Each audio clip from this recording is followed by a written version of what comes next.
Hi, welcome to Carolina Classrooms. I'm Laura Ybarra. Learning how to manage money is an important life skill.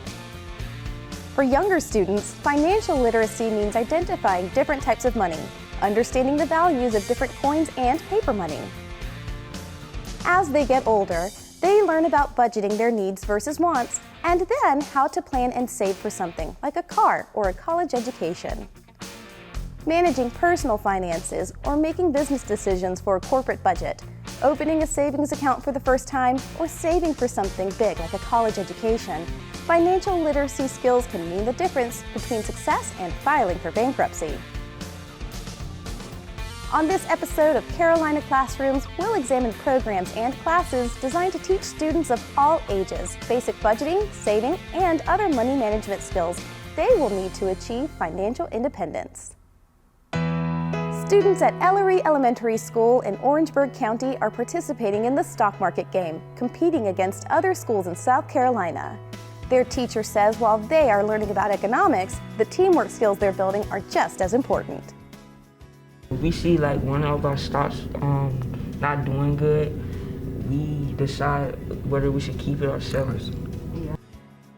Today, me and my team, we were looking at our stocks and all of our shares in the stock market game, and we were seeing if we were going to invest or sell any of our stocks, and we were just looking at all the stocks to see what we want to really invest in. Well, competing in the stock market game, with me and my friends, we competed and we didn't have any experience with stocks before this, and this is an incredible experience to learn. We're 49 out of 275. The stock market game is actually nationwide, but we have the South Carolina version of it, where they compete against schools all over South Carolina, and they try to buy and sell stock, of course, and make a profit. And so the team that makes the profit at the end of the term, which is April 15th, which is around tax day, then they get to go to a big function and they get all the bragging rights for that year. So it teaches them about investing, and a lot of adults don't even know about the stock market. So they're getting an opportunity that many adults may not get to have. They start off with $100,000 and they have to purchase a minimum of 10 shares of a particular company. And then they decide whether they want to keep it or sell it. If it's doing well, if it's doing poorly, then they'll sell it. Everything is getting affected by the conflict between Russia, so we have to make wise decisions. We learned about how stocks they go up and how do they go down, and what should we invest in and what should we not invest in. Financial literacy is making smart financial decisions, being knowledgeable about banking, saving, investing, and money for college. It's being able to manage your finances effectively in order to be productive. I teach all the way from kindergarten to 8th grade. For my elementary, for kindergarten and first grade, we learn, what the value of like a quarter is and pennies, and I start with that. For 3rd through 6th, there is actually a financial literacy simulation called Vault, and it is through EverFi. And so I make sure that the students do that exercise, and I'm there as an assistant, to facilitate them getting through that. And it teaches the basics of what a budget is, what is saving, different types of banks and that kind of thing. And then for middle school, 7th and 8th grade, they do a program called Future Smart, and is funded by Mass Mutual. And they actually get a financial literacy certification. And then I have my 8th grade team doing the stock market game. We learned about successful budgeting and saving and spending what you need to spend. It showed me responsible decisions about what's wants and needs. It's important that they have the skills at an early age so that when they get older, they can make smart financial decisions. I have experienced that myself. When you get to college, they're going to throw different credit card offers at you, and you need to be able to decide whether that is a good idea or not. If we see like one of our stocks not doing good, we decide whether we should keep it or sell it. Yeah. It's a group effort. So how do you, when you reach a disagreement, how do you work that out? Because I'm sure you've come across some where... We've had plenty. We usually just do like a majority vote. Yeah, a majority vote. So right now, I think we're doing pretty good. We really work like side by side. We have really good teamwork. We don't make any decisions unless we all agree upon it. So we have to have good teamwork to get what's done. Soft skills are so important. I'm in career in technology education, so I get to see what the industry is looking for.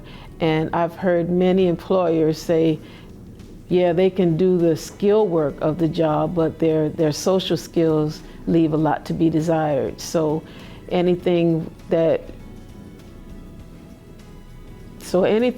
can produce good teamwork, being on time management, making smart decisions, your attitude, those are the most important things, because you can be skilled at whatever you do, but if you can't work with your teammates, then you're useless. So those are the things that they learn. You'll hear my students say that they don't buy or sell without the consensus of everyone. And so that was the base. They started that from the beginning. I didn't have to tell them that each person is important in the group. There's not one person that makes a decision by themselves. And you find that in the workforce. So if you have to work with a team, and you may know everything, but everybody brings something different to the table. And we have to appreciate the diversity. Students in grades 4 through 12 can participate in the stock market game. Competitions like this get students excited about the content and increase their retention of the concepts they're learning. At Central High School in Chesterfield County, Darron Kirkley teaches his students about financial literacy with hands-on career-focused examples. This year in this class, I've been doing the work-based class, which is where I create posts for the Discover Chesterfield County Facebook page. And I'll work with Mr. Kirkley on that, and we'll get together some ideas. I'll put together the posts, and then we put it out whenever we think would be best. I serve as our tourism director here for this county that we're in, which is a part-time role, because again, tourism is not our #1 product in this county, but so I do that, and then I'm able to bring those real life experiences in of what we do with our money, finance, budget, all that, grant programs. I oversee all of our grant monies here, so I can bring in those work-based learning students, teach them that, and then show them real life that even here, this is an important industry and how they can make it applicable to their lives.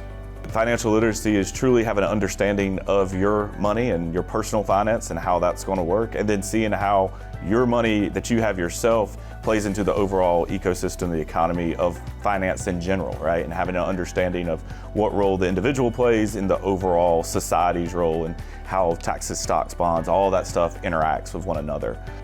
We offer 4 different courses and then a work-based component as well, but our 4 courses are Intro to Hospitality and Tourism Management, Lodging Management, Event and Entertainment Management, and Travel and Tourism Management. So they all fall within the hospitality and tourism cluster, but they focus on different segments within the industry. So depending on what course the kids take, depends on what they're exposed to and what they learn about. Obviously in lodging, the focus is on types of lodging, hotels, motels, B&Bs, and even Airbnbs. We'll even get into the home sharing aspect, things of that nature. Then on the event and entertainment side, we'll do everything from planning events such as a wedding or a corporate event at a hotel, all the way to planning your own festival from A to Z. The most interesting thing I've learned in here definitely has to be what it takes to run and manage an event. I remember when I was assigned it, we got to choose what type of event we wanted. I went with a music festival. So I had to pick the artist I wanted to be there. I had to get sponsors. I had to set up booth sizes. I had to get power and water set up. And It really helps you to understand finance. It teaches students a lot because in here you can get assignments for running your own event, from marketing it to setting up sponsorship deals to even just making sure you have all the equipment like porta-johns, lighting, sound, all that stuff. Every class I teach has some kind of hands-on component.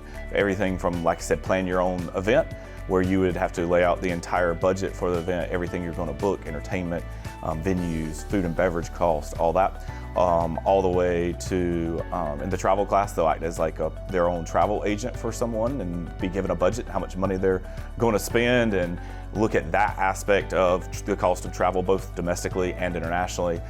Like just traveling, like where you're going to stay at, like how you're going to travel, whether it's by like air, rail, like coach, anything like that. Especially if you're like a travel agent and you're planning that for somebody, you need to take their budget into account. And even if you're just planning to travel yourself, you really need to take into account your budget and what you're going to spend and everything like that. You have to like put hands on with everything, because other people just don't know what TSA will go through, or what you need to travel, like what you need to carry after you like get your flights, your hotels, for like any other things you want to do besides that.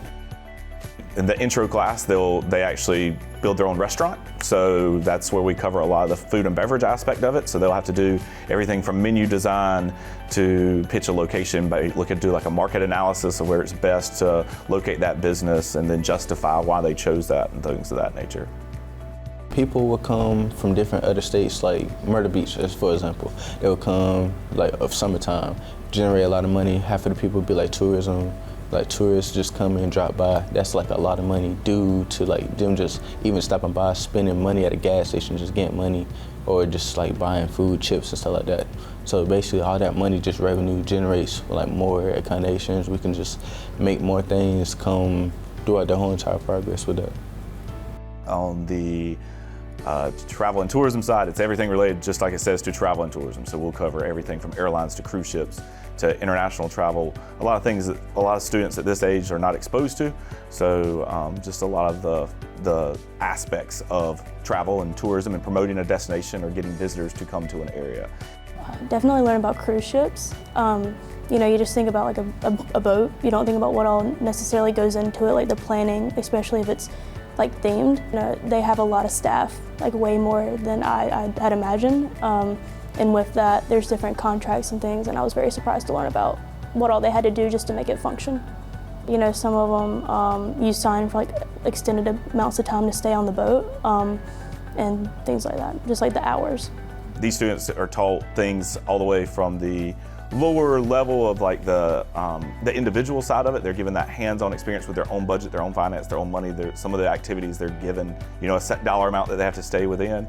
But then we can go larger level, larger economy size and look at the impact that travel and tourism has on the overall economy here in South Carolina, like being the #1 industry. When COVID happened, obviously that had big impacts on our industry and how that affected it. So we had those discussions about taxes and revenue and how people lost jobs and how the industry bounced back, but how the way we bounced back wasn't necessarily sustainable, and how the $15, $20 an hour for a frontline employee sounds great, but is that sustainable long term for the economy and things of that nature? So I think it's really given them opportunities to see that and to interact from the personal level all the way up to big scale.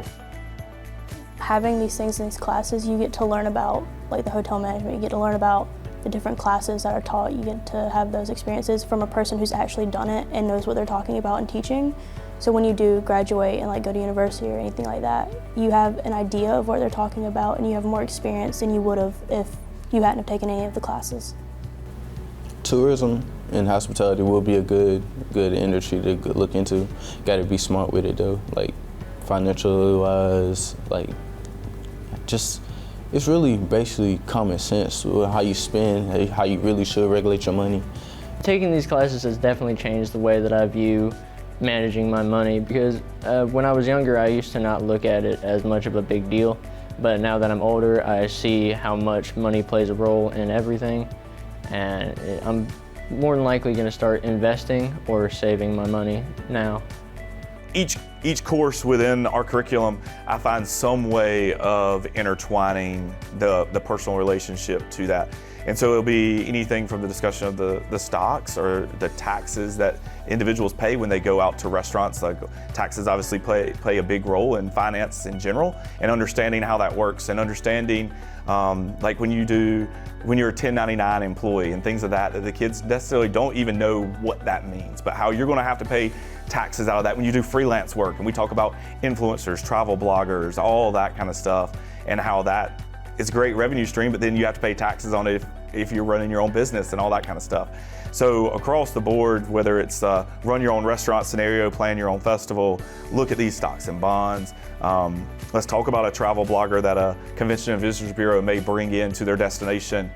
We go into those discussions about how those taxes go into it, how you have to, you got that $10,000 check, but you're going to have to pay the tax on that $10,000 at the end of the year, and how to financially be ready for that. And so it's a great way for them to give them real life examples of something they may be interested in doing, being a wedding planner, but what the implications are long term for that, for career and financial growth and all of that.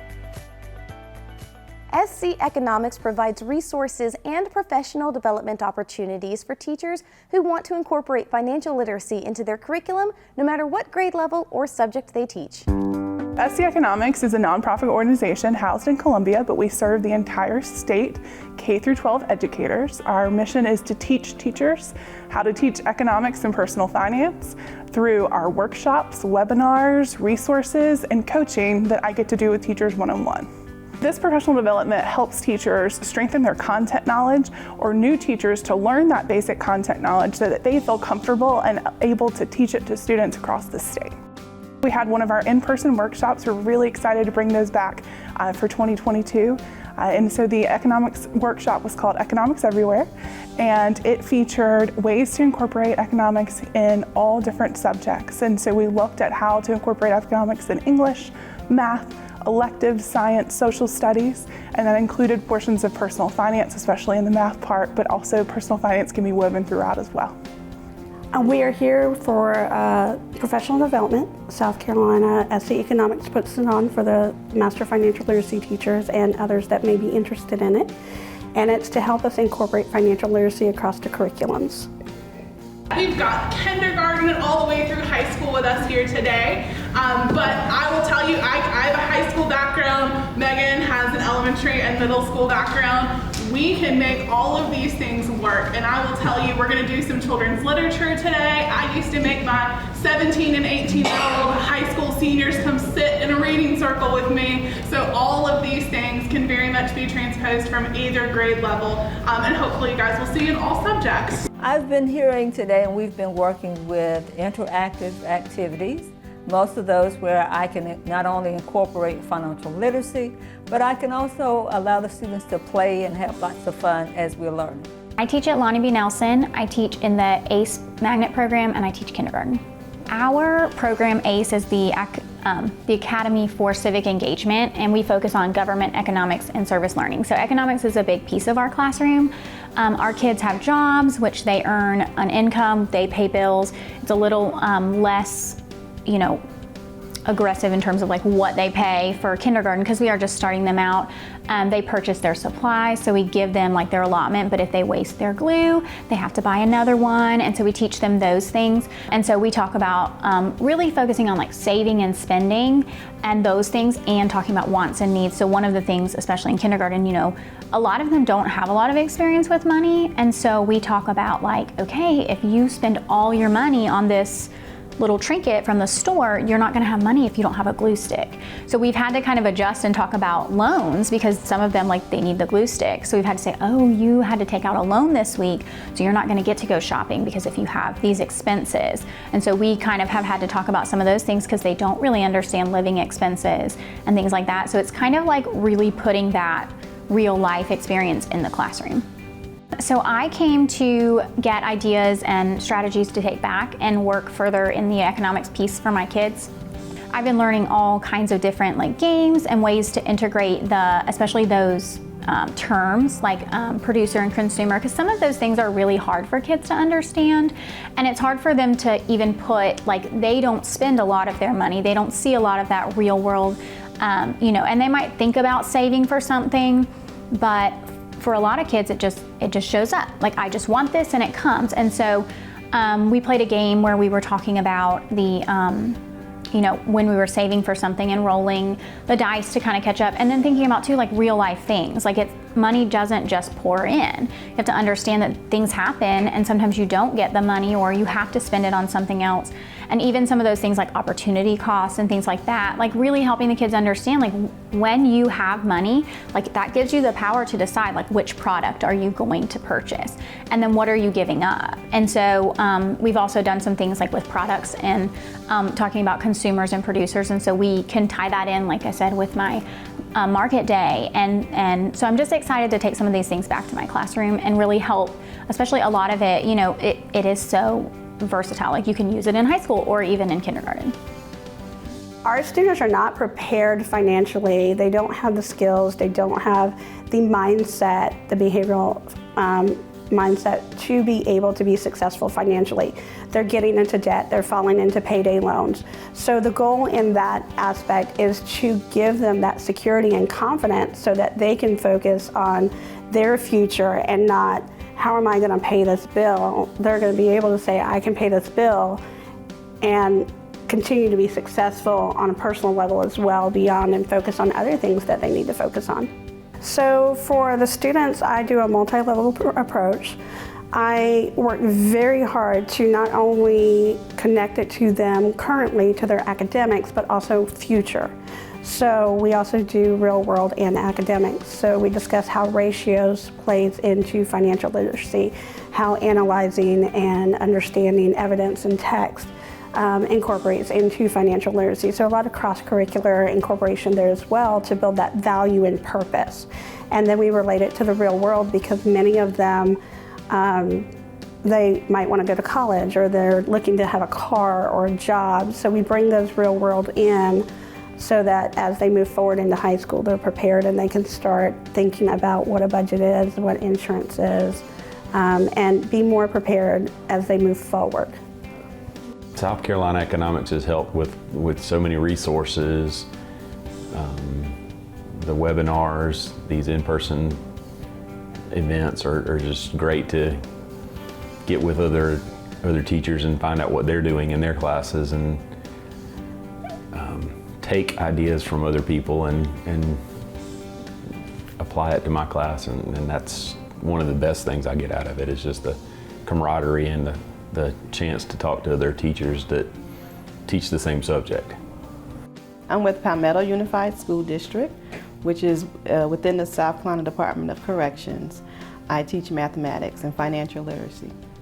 Oh, extremely important, especially for my students who are, they're in a reentry facility, so they'll be returning into society soon.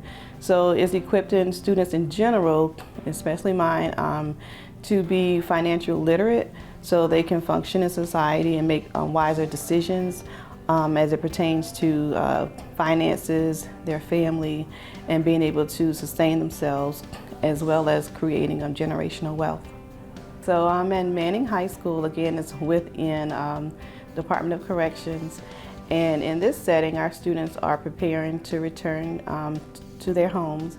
And so the challenges and barriers they face are enormous in terms of the amount of time they've been incarcerated. It ranges from, let's say, 20, 25 years to possibly 2-3 years. So it's a range.